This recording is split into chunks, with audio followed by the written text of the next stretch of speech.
Episode 12, Having a Good Time, Part 2. Food, Spices, and the Melting Pot, Chronemics on the Plate. Last time we explored how monochronic and polychronic cultures experience time differently in their relationships with people, punctuality, delays, the different weight that a clock carries depending on where you were born. But chronemics does not stop at the calendar. It runs deeper than that. It shapes institutions, objects, habits, and perhaps most deliciously, what ends up on your plate. Today, we are going to look at how a culture's relationship with time is written into its food. Time measurement devices entered European life in the late medieval period in the form of bells marking canonical hours. But it was the Industrial Revolution of the 19th century that made punctuality a moral virtue. Because mass production required it, shifts had to be kept.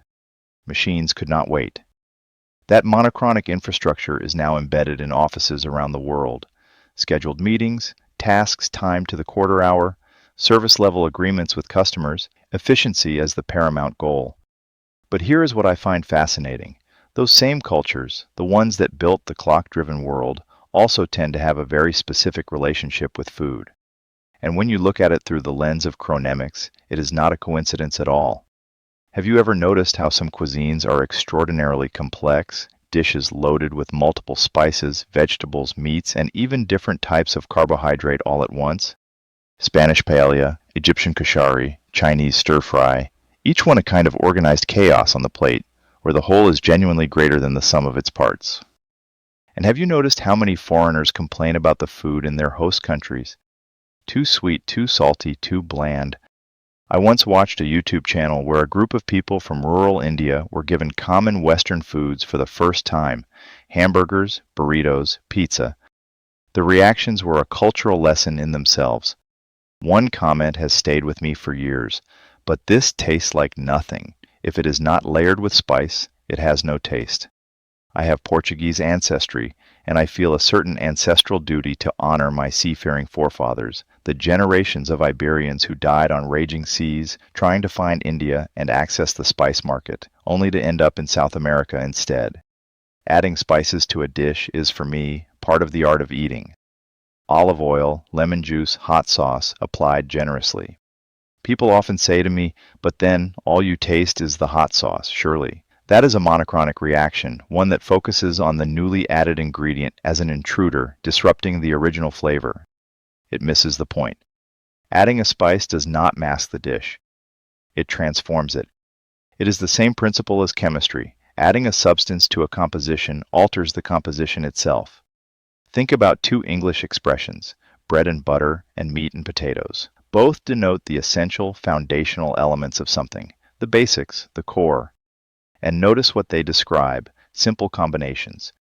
Two ingredients: distinct, identifiable, uncluttered.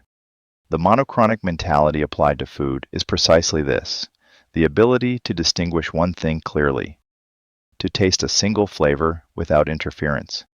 A cheese tasting paired with wine is a monochronic exercise. You focus on one specific flavor over a blank canvas. The goal is clarity, not complexity. When living in Germany and the UK, I regularly heard criticism of the local cuisines from internationals. Potatoes, potatoes, potatoes. The British: don't use any spices. Thank God for curry. And kebabs, and Asian noodles. I once met an elderly German woman who told me she had cooked with only 3 ingredients her entire life: salt, black pepper, and onions. She said this with pride. And she was right to.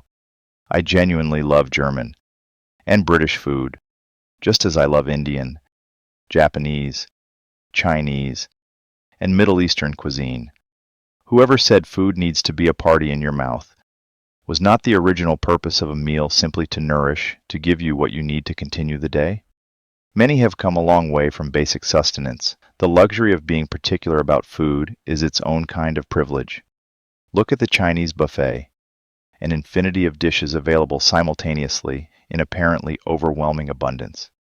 Now look at a traditional Chinese family dinner table. Multiple dishes placed at the center, shared communally, everything available at once. The buffet did not invent that logic, it exported it. Now look at eating habits like cheese tasting or bread with carefully chosen spreads, focused, deliberate, one flavor at a time over a neutral base. The goal is to isolate and appreciate. The goal is monochronic.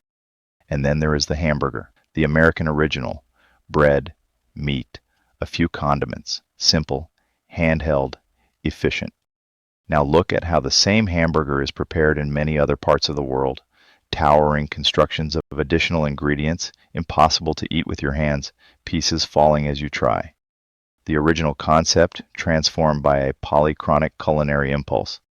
I remember how people in my home country would eat lasagna with a side of rice.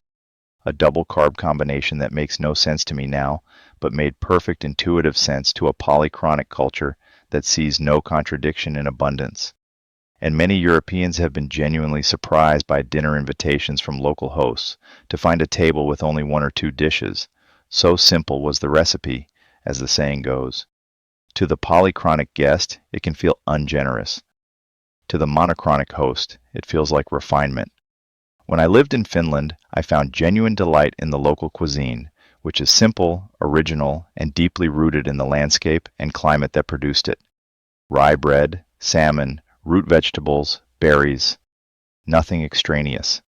Everything functional and honest. Integration into a new country becomes so much easier when you can appreciate what you find in the supermarket around the corner. Food is not just sustenance. It is a cultural invitation. And learning to accept that invitation on its own terms without demanding that it be spicier or more complex is one of the quieter skills of the interculturalist. Intercultural theory did not just explain food to me, it made me look at culinary with completely different eyes. Once you see the chronemic logic behind a dish, you cannot unsee it, and the world tastes richer for it. The next time you sit down to eat, wherever you are, whatever is in front of you, consider what the dish is telling you. How many ingredients are on the plate? Are they combined or separate? Is the goal clarity or complexity? Is the meal a single focus or an experience of simultaneous abundance? You are not just tasting food, you are tasting chronemics. Next time, we take this dimension to its widest canvas, the workplace, the specialist versus the generalist, multitasking, power, and the question of what it means to give someone your full attention or to withhold it. Part 3 of Having a Good Time. See you then.